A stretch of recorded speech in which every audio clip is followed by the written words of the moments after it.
Hey everybody, welcome back. So it's been just a couple of hours since we put our egg into the vinegar, and I wanted to check in with the egg and see what's going on. So we'll do a quick check-in now, and then we'll check in again a little while later, see how things are developing. So again, just a few hours in, and the first thing that I really notice here is that the egg is covered in bubbles. So look at that, there's pretty much bubbles all over the egg. And so in the last video, when we put the egg into the vinegar, we talked about the fact that the vinegar is a type of acid. It's a very weak acid, but it is still sort of eating away, is kind of what we say, eating away at the shell of the egg. And so those bubbles are a very clear sign that a reaction is going on. And so over here on this side, you can see that the egg is also a little bit lighter in color than it is on this side. And so really the shell on this side is really getting eaten away quite a bit. Let's see if we can see from the top. Yeah, so you can also see there's kind of some jelly-like substance sitting there on top of the egg. And again, that's just sort of the shell that's been coming off because of the vinegar. So we will let this sit a bit longer. I'm actually going to give the egg a rinse off and put some new vinegar in. Oh, and by the way, I did change the jar, so this is a larger jar than what I had in the first video. So in case you noticed that, you're correct. This is a different jar. So I'm going to give the egg a rinse and then put new vinegar in there so it's nice and fresh so it can continue its work.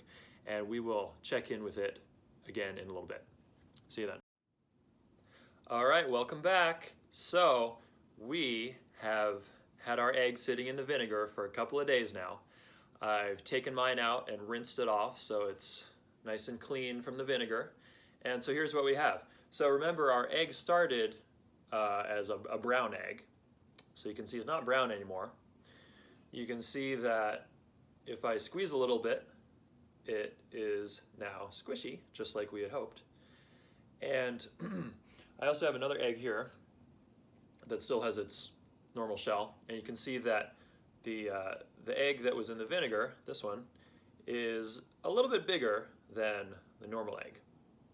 So the shell's gone, it's squishy, and it's a little bit bigger. What else do you notice? If you notice anything else, let me know in the comments. So where did the shell go? Why is it no longer brittle like a normal eggshell? Well, we need to talk about what the shell is made up of. So in Mr. Lalongo's class, we started talking about different elements and different atoms. So the shell of an egg is made up of similar atoms, similar elements, as a shell that you might find on the beach. Also as a bone. They're all kind of the same kind of stuff. And so those three elements are calcium, carbon, and oxygen. So it's pretty much these three elements, these three atoms, that make up the shell. So remember in the previous clip, we saw the little bubbles appearing on the shell while it was inside the vinegar. And we talked about the fact that the vinegar is an acid and there's some sort of a reaction going on. So kind of what's happening is the vinegar, it's taking the carbon and the oxygen out of the shell. So the shell was made up of these three things. The vinegar took these two and it made it into those bubbles. And so inside those bubbles is carbon dioxide, which is made up of these two things, carbon dioxide. And you might have heard of carbon dioxide because that's the stuff that we breathe out when we are exhaling or when we're speaking or anything like that. So as I'm speaking to you, I am breathing out carbon dioxide. So the stuff that I'm breathing out is the same stuff that was in those little bubbles on the shell when it was in the vinegar. So the calcium is still there, it's still in the shell, and the carbon and the oxygen has now been released into those bubbles, and the bubbles now were released into the air around us. So, now that we have a squishy egg, what can we do with that? Well, we could poke it with something sharp and make it burst. That would make a mess. So maybe you don't want to do that. If you do, make sure you're doing it over sink or something. But then we'd be done with our egg. And I still want to do some stuff with this egg, so I'm not going to do that.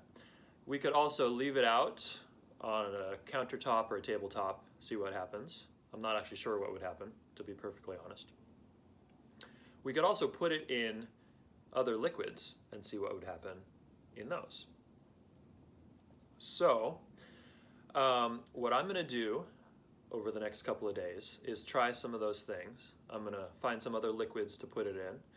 I might find maybe some corn syrup. I might make some salt water, put it in those. And I might leave it out on the counter just to see what happens, because I'm really curious. And so that's really what science is all about, is being curious and then experimenting to figure out what happens. So I'll see you next time, and we will talk about what happened to that egg when we put it in those other things. All right, till next time, stay safe, everybody.